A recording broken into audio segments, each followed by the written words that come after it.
And no wonder, with prize money totalling $18,000, making it the second richest tenpin bowling tournament in Australia.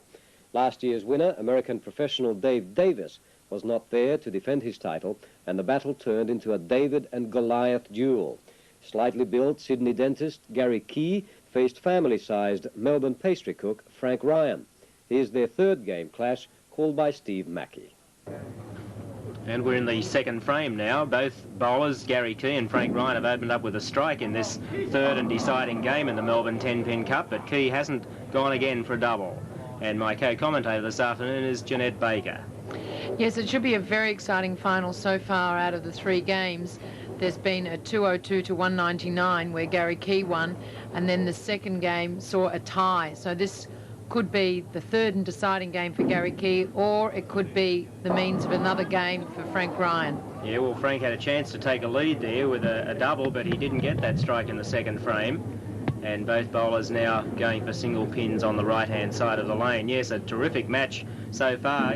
Frank Ryan could have won the first game. He needed a strike to win and left 4 pins up to lose by 3, and then 189 apiece in the second game. So just recapping those scores, and tremendous excitement here at Ringwood Lanes for this 12th annual Melbourne Tenpin Cup. The name down the back end there on lane 10, Barry Asher, is the American guest bowler that came out this year. He couldn't quite handle the conditions. They weren't to his liking at all, and he finished in the 20-odd place, I think 25th or so. I noticed there that Gary Key has altered a few things about his game to when I last saw him. Oh, lucky strike.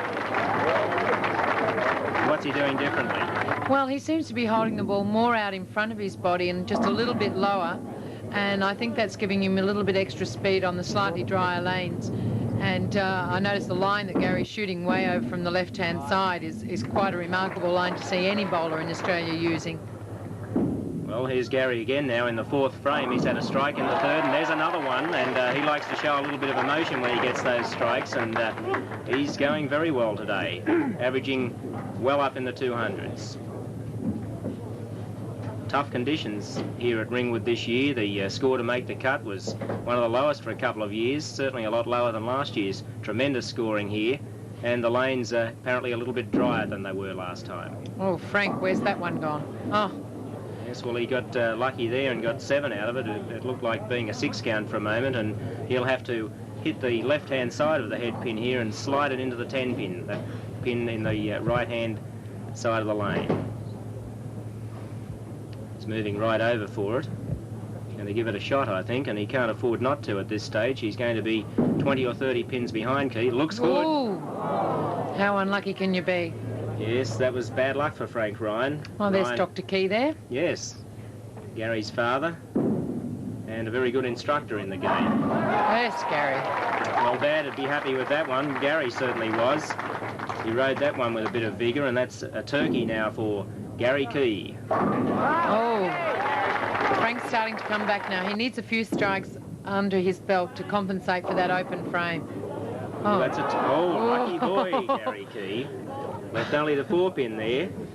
I'm sure he said more than thank you for that. Yes, the difference now in the fourth frame, Gary Key is 99 with that 9 count, and Frank Ryan 65 in the fourth. Frank's working on a strike. Let's see if he can get a double.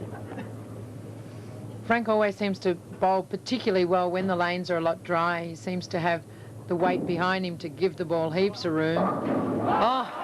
Well, he gave that one plenty. And he's a little embarrassed by it too. It was right on the nose, but it struck all the same, and that gives him a chance now to catch up a few pins. And as they say, all donations are gratefully accepted in a time like this. Yes, I wonder if they're tax deductible. There's a strike for a spare for Gary Key. And Ryan looking for a turkey, but not with that one. Oh. No, he seems to be going either a little bit high or like that shot where he left the washout too wide. So he's just got to work it out. He hasn't got many more frames to work it out, though. Here's Gary Key coming up now for his 7th frame. About 24 pins ahead. Oh. Bit more concentration required there. He doesn't want to let this one slip away. I think that's a natural reaction with using that very deep shot. He's shooting about the 3rd arrow on the left-hand side. Oh, good spare, Frank. And with the last shot being a little bit wide and possibly flat, I think it's instinctive to try and help the next one up just that little bit too much. Yes, he certainly got out of that slightly differently to the previous shots, but ooh, he let that one go a little early. Oh. Almost ran away from him. That's what happens when you let the ball go early on a dry lane. It'll run away, and that almost cost him the spare, but he's still well in the lead here, about 22 pins the difference. Yes, I think Frank will have to start striking now if he wants to have any chance at all. He's slowly running out of frames, but a few strikes here under his belt, A, it'll give him confidence, and B, it'll put the pressure on Gary. Well, this is the frame that he's got to start it. Let's see what happens. 8th frame for Frank Ryan. Oh, he got that one out beautifully. Look at this. Ooh. Carried that 9-pin. What's Gary going to do now? Oh.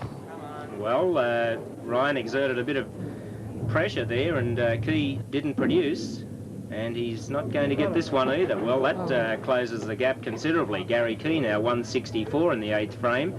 Frank Ryan has a strike in the 8th. If he can get another strike right now, it's pretty well even Stevens. Needs a double. How's it look? Yes, he's got it. That's another one. And Gary Key showing no emotion despite the pressure, and that's a light hit. Let's see what happens. Yes, he's carried the 10-pin. Now we've got a game going here. There hasn't been much between the two, so I think it's only fitting that there should be a close finish. Well, it's going to be a very close finish. In fact, if Ryan can get another strike, he will be 1 pin behind in the 8th frame, but of course he'll have that first ball strike in the 10th frame and put Key under an enormous amount of pressure. This one's got to be a strike for Ryan. And the crowd here of about 600 people, a packed house, hushed as Ryan takes this delivery. Looks good from he's here. Giving it room. Yes. Oh, he likes what it. What a great shot. Key needs one now to stay there. Oh, good performance under pressure. It's going to get right down to the last ball, I think. Yes, we can feel the pressure building. The crowd speculating what will happen next, and Frank Ryan has to get a strike now to keep the pressure right on Gary Key. Ryan needs to win this game to force an extra playoff.